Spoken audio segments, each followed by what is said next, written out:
is caffeine? A caffeine is a chemical found in coffee and tea, and that is a stimulant. Stimulant is something that tends to make you more active.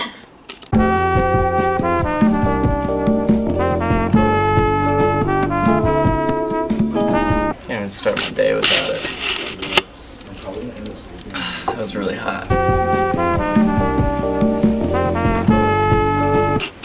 I don't believe in it.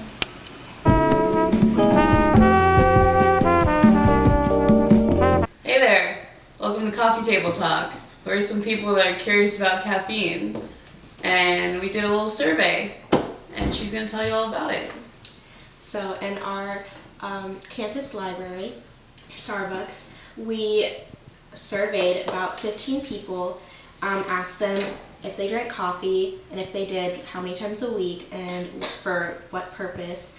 And if they didn't, then we asked if they drank any other like caffeinated beverages like Red Bull, tea, or if they just didn't drink any at all, if there was a reason.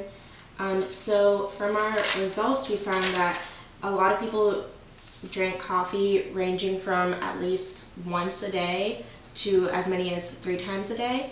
And a lot of the people that drank coffee at least like once or twice a day really liked talking about it. I love coffee so much. I drink 14 cups of coffee a week. I love coffee. The reason I found was that they drank coffee for academic purposes. But it's mostly just so I can like stay awake. Tired from like not sleeping from studying. Okay. I drink it in the morning, like just to wake up, and then like if I'm like studying all night, then I'll... They needed the caffeine to stay awake, to get them through their day, to get them through finishing their work, studying, whatever it may be. And just from that, a lot of people also just liked the taste from drinking it so much, and just felt incomplete without having at least a cup of coffee to start. I myself drink at least 1 to 2 cups of any type of caffeinated beverage to stay awake throughout the day, to study, to go to my classes, everything. So do you guys relate to it at all? I don't really relate because I don't really drink coffee, but I drink tea like 2 or 3 times a week. But that is to like get me help like stay relaxed and like just focus on what I need to do. And other than that, like I wouldn't relate to people who drink 3 cups of coffee a day to stay awake, because I need my sleep and I can't stay awake all night. Yeah. I mean, well, I drink both actually. So for coffee, I guess I would drink maybe 3 times a week. And then tea would be a little more, maybe like 4 or 5 a week. What about you? Yeah, I drink about a cup a day.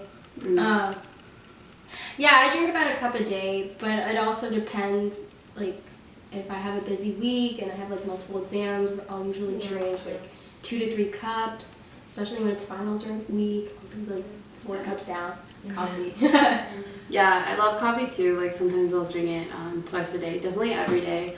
But it's important for college students to understand that like drinking caffeine all the time isn't the only way to stay energized. A more healthier route is either drinking tea, exercising, getting plenty of sleep.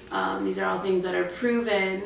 But it's just so easy. You know, they make like coffee makers for dorms, like they have coffee shops everywhere. It's on our meal plan. Like it's just like choosing the healthier behavior sometimes. Yeah. So we were inspired to do our survey from the survey that we found that was done at Marshall University with a total population of 14,000. They took college freshmen and asked them about what happens when they drink caffeine. And 83% of the students said they had at least one sign or symptom of caffeine intoxication in the past, and 51% said they had experienced one sign or symptom of caffeine withdrawal. There's 22 total signs and symptoms, but the most common that were found in the study were restlessness was 40%, excitement 38%, can't sleep 49%, urination 32%, and headaches 31%.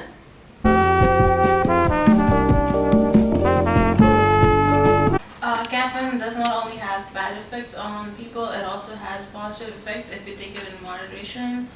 Some of the positive effects that we found were alertness, cognitive vigilance, and increased driving performance. But along with that, there are negative effects, and some of the physical negative effects that are increased heart rate and blood pressure, sleep deprivation, trembling, seizures, headaches, and increased body temperature. And we also found an article which was done with a group of women in colleges, and they drank gourmet coffee beverages such as frappuccinos.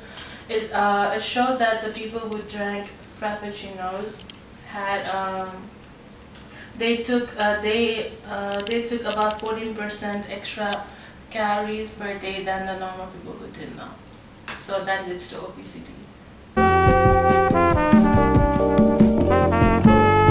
So did you guys know that around 85% of college students have mixed energy drinks with alcohol, and around 25% of college students have participated in consuming alcohol-related energy drinks? No way. That's Yeah, gross. right? And then also combining the stimulant effect of caffeine and the depressant effect of alcohol reduce the systematic lethargy associated with drunkenness, leading drinkers to underestimate their levels of intuition. Ooh, no driving when you drink that. Yeah.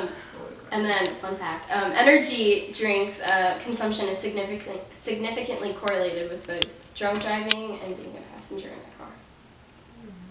So, don't mix energy drinks and caffeine. Hey guys, you know the social aspects of caffeine? No, tell us.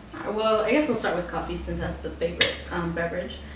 So, for instance, going to coffee shops. People go to coffee shops when they're bored, when they want to meet up with people, with friends, to talk, meet new people, or for when they want their daily intake of coffee.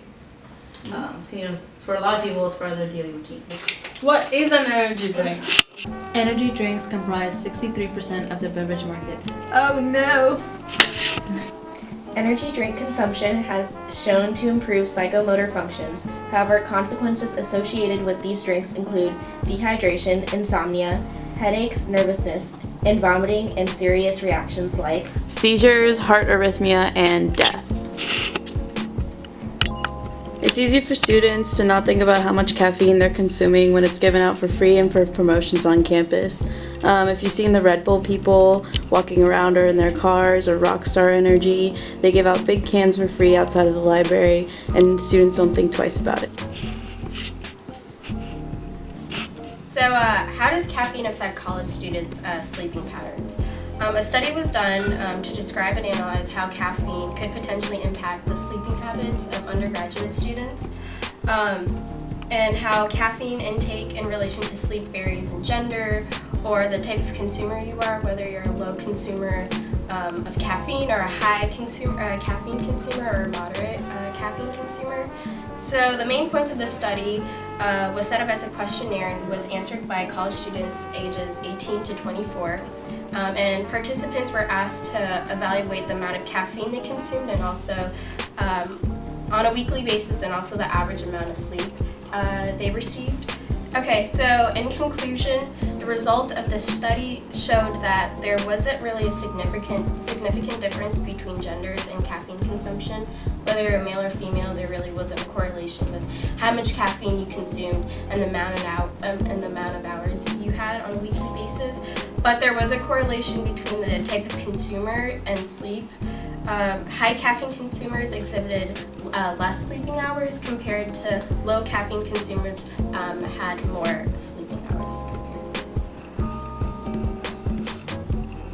What caffeine does is it blocks those receptors in the brain before adenosine can get in there and do its thing. Instead of calming the nerve cells, caffeine stimulates them, causing increases in the heart rate and the blood pressure, increasing alertness, and delaying the onset of fatigue. People who love their caffeine love that feeling of alertness that artificial brain chemistry bond is creating. Caffeine peaks in your bloodstream about 30 minutes after you first take it in, and then it has a half-life in your body of about 6 hours. So 6 hours after you drink it, you're feeling half the effects, which is why people have to keep keep drinking throughout the day in order to maintain the feeling of alertness that initial cup gave them. And this raises the question of whether or not caffeine is addictive. And it sort of is, but technically it isn't. Caffeine can cause some physical dependence, but going cold turkey isn't going to give you anything like the withdrawal symptoms of nicotine or cocaine. You'll have a headache, you'll be cranky, but you'll feel better in a day or two, I promise. Caffeine may feel pretty addictive, but it's more of a dedicated habit. It doesn't meet the scientific definition of what an addictive substance is. Unlike cocaine, scientists say, caffeine doesn't pose a threat to society, and it doesn't activate these brain reward circuits that are kind of the key to actual physical addictions. So going back to this friend of mine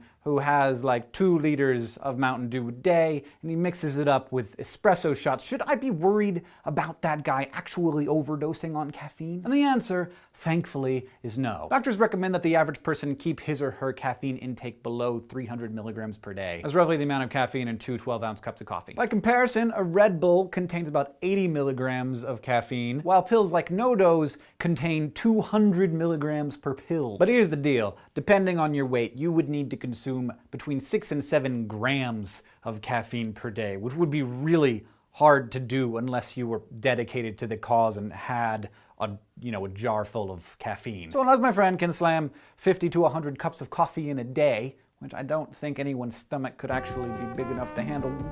Just remember, college students, caffeine is okay, but you should drink it in moderation.